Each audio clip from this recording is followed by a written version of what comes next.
सुगस कल अडानी पावर में हम लोगों ने देखा कि 160 पर रिजेक्शन फेस करके गए। दिन के आखिर में अडानी पावर ऑल दो सस्टेन कर रहा था, फिर रिजेक्ट कर रहा था और दिन के आखिर में 160 के आसपास क्लोजिंग आपकी आई है।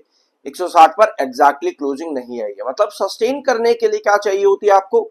हर एक रिजेक्शन की इजाजत। बिल्कुल वैसे ही जैसे 154 पर आपका लगातार हैंगिंग बेस चला है। अगर आप इस चैनल पर रेगुलर हो तो आप समझ रहोगे कि ये हैंगिंग बेस क्या होता है, रिजेक्शन क्या होता है। अगर आप पहली बार आए हो तो वीडियो को एंड तक देखना, आपको सब कुछ मालूम पड़ जाएगा। एक खबर आई है, आप लोगों के काफी सारे कमेंट्स है इस अपडेट को लेकर के, तो देखते हैं क्या है ये अपडेट। सब्सक्राइब करना अगर पहली बार आए हो तो। शुरू करते हैं आपके इंपॉर्टेंट अपडेट से। तो एक और अवार्ड कंपनी को दिया गया है, लेटर ऑफ अवार्ड ये मिला है Maharashtra state electricity distribution company यानी कि MSEDCL। MSEDCL से कंपनी को ये लेटर ऑफ अवार्ड मिला है अडानी पावर को। 2500 मेगावाट का रिन्यूएबल एनर्जी राउंड दी क्लॉक पावर प्रोजेक्ट ये रहेगा और ये लॉन्ग टर्म प्रोजेक्ट है, यानी कि 25 साल तक कंपनी को non stop renewable energy, conventional नहीं, कन्वेंशनल मतलब नॉन रिन्यूएबल एनर्जी होता है। यहां पर पूरा कॉन्ट्रैक्ट में मेंशन्ड है कि रिन्यूएबल एनर्जी सोर्स से ही अडानी पावर को 25 साल के लॉन्ग टर्म कॉन्ट्रैक्ट के अंदर इलेक्ट्रिसिटी सप्लाई करनी है। ठीक है, सो ये अवार्ड कंपनी को दिया गया है और 2500 मेगावाट यानी कि 2.5 गीगावाट, जो कि एक अच्छा खासा प्रोजेक्ट माना जाता है आज की डेट में। और अडानी पावर इसके लिए एक सक्सेसफुल बिडर निकल करके आया। 1 अप्रैल 2026 को ही इसकी बिडिंग हुई थी, जिसमें letter of award Adani power को दिया गया है। पूरा मैंने आपको बता दिया जो जो इंपॉर्टेंट था यहाँ पे। बाकी अगर आप चाहो तो अपने लिए इन 3 पैराग्राफ्स को आप यहाँ पर रीड कर सकते हो अगर आप लोग चाहो तो। ठीक है, एक अपडेट और मिली थी हमको कल के दिन अडानी से रिलेटेड और साथ में JSW पावर। अडानी पावर और JSW पावर के जो प्लांट्स हैं, कौन से? Thermal power plants. Yes, thermal power plant. सरकार ने कहा है कि आप अपने पास इनफ कोल का स्टॉक बना करके रखना, ताकि मई और आपका जो अभी समर सीजन आने वाला है, पीक समर सीजन जो आपका आएगा ना अभी जून जुलाई वाला, वहां पर आप प्रॉपर इलेक्ट्रिसिटी सप्लाई कर पाओ नॉन स्टॉप। ठीक है, तो डिमांड वहां पर बढ़ेगी, सप्लाई भी बढ़ेगी। ऑल्दो अडानी पावर ने कहा कि भैया हमारे पास 51,000 टन का कोल का सप्लाई बचा हुआ है, 51,000 टन, और डिमांड उससे कहीं ज्यादा की, लगभग 2-5 लाख के आसपास की थी। कल मैंने आप लोगों के साथ डिस्कस किया इस अपडेट को। ठीक है, तो 51,000 की सप्लाई अडानी पावर के पास बची है थर्मल पावर प्लांट में।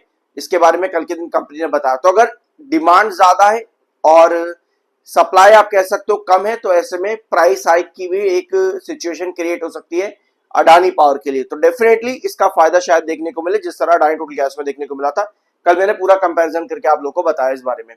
अडानी ग्रीन एनर्जी भी काफी हद तक आगे चल रहा है। 5 गीगावाट की कैपेसिटी इंप्रूव कर ली है अडानी ग्रीन एनर्जी में और शायद से 19.3 गीगावाट के आसपास अडानी ग्रीन एनर्जी अचीव कर चुका है अपनी capacity in renewable energy sector financial 26 के अंदर। तो अडानी ग्रीन का वीडियो मैंने कल के दिन लिया था। इस अपडेट को मैंने इसलिए कवर कर रहा हूं यहाँ पर, ताकि आप अडानी ग्रीन का वीडियो भी कल के दिन का देख लेना, क्योंकि वहां पर भी कल अच्छा खासा मूव देखने को मिला। ठीक है, अब एक चीज और नोट करना है यहाँ पे, ये जो प्रोजेक्ट्स होते हैं ना 25 साल के या लॉन्ग टर्म प्रोजेक्ट जो कंपनीज लेती हैं, आपको मैं एक एग्जांपल बताता हूं। आप मान लो कि हम घर बनवा रहे हैं अपना।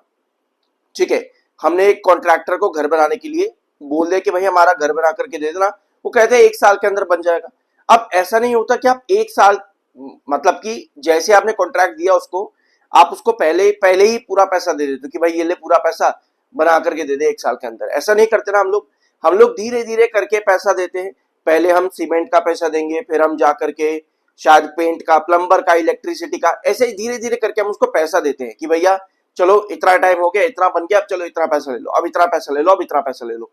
सेम चीज कंपनीज के साथ होती है। जब बात आती है लॉन्ग टर्म की ना, इसका मतलब ये नहीं है कि अडानी पावर को 25 साल का जो एक कॉन्ट्रैक्ट मिला है इसका पैसा आज ही मिल जाएगा, ऐसा नहीं होता। ठीक है, जितना कंपनी कैपेसिटी देती जाएगी, जितनी कंपनी सप्लाई देती जाएगी, उस हिसाब से पैसा कंपनी को मिलता जाएगा। और वो जो कैपेसिटी कंपनी सप्लाई करेगी ना, जैसे कितना गीगावाट का आपका यहाँ पे 2500 मेगावाट यानी कि 2.5 गीगावाट, यानी जितना कंपनी सप्लाई करती जाएगी हर क्वार्टर के हिसाब से कंपनी को उतना पैसा मिलता चला जाएगा। ठीक है, और वो मार्जिन जो होंगे वो कंपनी के आने वाले क्वार्टर्स के अंदर आपको धीरे धीरे करके देखने को मिलते रहेंगे। एग्जाम्पल मैंने आपको दे दिया, आई गेस कि आप ये पॉइंट समझ चुके होंगे। क्योंकि कई बार क्या होता है कि लोग कहते हैं कि कंपनी को प्रोजेक्ट मिल रहा है, अब तो यहां से रॉकेट हो जाएगा, हमें क्या मिलता है, 2-4 सेशन बढ़िया ट्रेड करता है स्टॉक, उसके बाद में वापस से वही अपना साइडवेज में कंसोलिडेट करता है, थोड़ी बहुत करेक्शन दे देता है। ऐसी चीज आप लोगों ने देखी होगी कई बार। तो ये आपको समझना जरूरी है कि कोई भी कंपनी को अगर प्रोजेक्ट मिलता है ना लंबे टाइम का, तो वो पैसे भी धीरे धीरे करके आते हैं। मैंने आपको एग्जांपल के साथ यहाँ पर बता दिया है। अल्टीमेटली वो कंपनी की फंडामेंटल और फाइनेंशियल हेल्थ यानी कि कंपनी के क्वार्टरली मार्जिन के अंदर पॉजिटिव इंपैक्ट देता है। कल हमने Q4 का प्री एनालिसिस लिया था, तो अगर आपने कल का वीडियो नहीं देखा है प्लीज जरूर जाकर के देखना। 80.2 का एमएफआई जो कि बेरिश है, 65.1 का आपका आरएसआई है। अब आते हैं अडानी पावर के चार्ट पर, और अगर आप यहां पर वीडियो में आए हो तो एक प्यारा सा सब्सक्राइब बनता है, बाकी आपका अपना ओपिनियन। ठीक है भाई, चार्ट पर मजा है, बहुत बढ़िया चार्ट काम कर चुका है अभी तक। 138 पे आपका 200 ईएमए है बढ़िया से। और भाई एक और अच्छी चीज ये हो चुकी है यहां पर कि जो आपका 7 ईएमए है ना, वो 154 पर आया हुआ है। भाई अभी तक आप अगर इस चार्ट को समझ रहे हो ना इतने महीनों से साल के ऊपर, तो आपको पता है कि ये पूरा इनवर्स का पैटर्न है। इस इनवर्स का पैटर्न को तो हम मानते हैं कि भाई चलो इनवर्स का पैटर्न, चलो ठीक है, लेकिन इस इनवर्स का पैटर्न में पॉजिटिविटी कहां पर आती है, वो टेक्निकल पॉइंट ऑफ व्यू पर देखना होता है। तो भैया पहले आपका 7 ईएमए 138 पर गिरा यहां पे, फिर आपका 7 ईएमए अब 154 पर आ चुका है, जो कि एक्चुअली इस इनवर्स का पैटर्न का बहुत इंपॉर्टेंट रिजेक्शन है।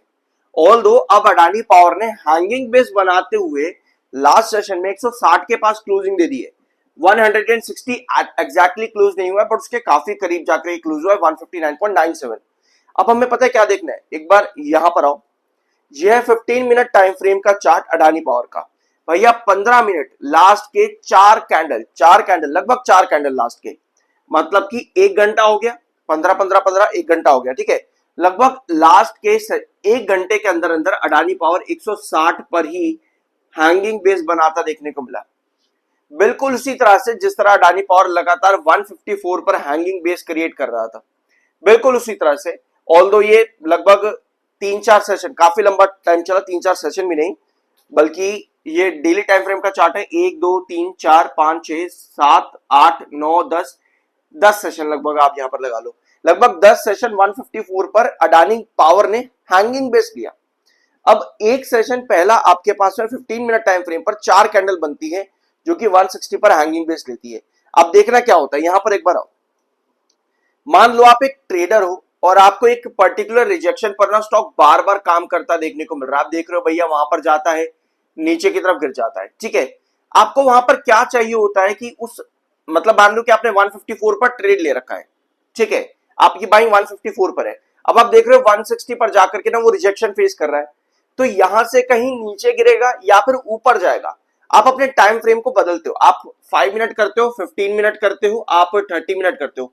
आप देखना कि हर टाइम फ्रेम के अंदर ना आपके पास उस पर्टिकुलर रिजेक्शन पर हैंगिंग बेस लगातार बनते रहना चाहिए। और ब्रेकआउट कब मिलेगा और कैसे मिलेगा वो आपको कैंडल बताएगी कुछ इस तरह की।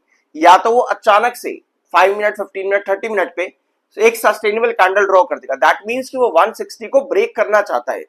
और उसके बाद की जो आपकी कैंडल होगी 5 मिनट की या तो 15 या 30 मिनट की, वो उस 160 के ऊपर सस्टेनेबल बायर कैंडल्स बनाने लग जाएगी। तब आपको मालूम पड़ता है कि हाँ, अब ये रिजेक्शन जो है ना, जो मैंने ट्रेड लिया था 154 पर, वो 160 को अब ब्रेक करने के लिए जा रहा है। मतलब उसके ऊपर हैंगिंग बेस क्रिएट कर दिया, पहले उसके नीचे हैंगिंग बेस बनाया, फिर उसके ऊपर कंसोलिडेट करके सस्टेन कर रहा है। दैट मींस कि वहां पर काफी हाई चांसेस है 160 को क्रॉस करने के। तो अभी लास्ट सेशन में आपके पास क्या हुआ है, 160 पर हैंगिंग बेस बनाना 15 मिनट टाइम फ्रेम पर, बट वहां सस्टेन नहीं कर रहा है अभी भी। तो आपको ये देखना है कमिंग सेशन के अंदर कि सस्टेन करे वहां पे। ऑल्दो मैं आपको एक चीज और बताऊं वीडियो में एंड करने से पहले, कि जितने भी पॉइंट्स होते हैं कि 7 ईएमए 21 ईएमए या कितना कहां पर हैंगिंग बेस बना रहा है, कहां पर कितना कंसोलिडेट कर पा रहा है, आप इतना स्ट्रगल तब करते हो मार्केट में जब आप एक ट्रेडर हो, या बीटीएसटी कर रहे हो, या स्विंग ट्रेड कर रहे हो, या फिर अगर आप इंट्राडे कर रहे हो या ऑप्शन ट्रेडिंग कर रहे हो, तब आपको इतने टाइम फ्रेम इतना कुछ देखना पड़ता है। लेकिन अगर आप लॉन्ग टर्म इन्वेस्टर हो ना, तो आपके लिए बस एक चीज है, कंपनी के फाइनेंशियल, कंपनी के फंडामेंटल, इतना आपको मालूम होना चाहिए।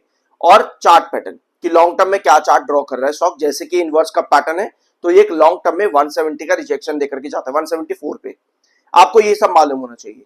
ट्रेडर के लिए जो अभी हमने डिस्कस किया वो सब चीजें। आई होप यहां पर आपको कुछ नया जानने को मिला होगा। सब्सक्राइब जरूर करना, मिलता अगले वीडियो में।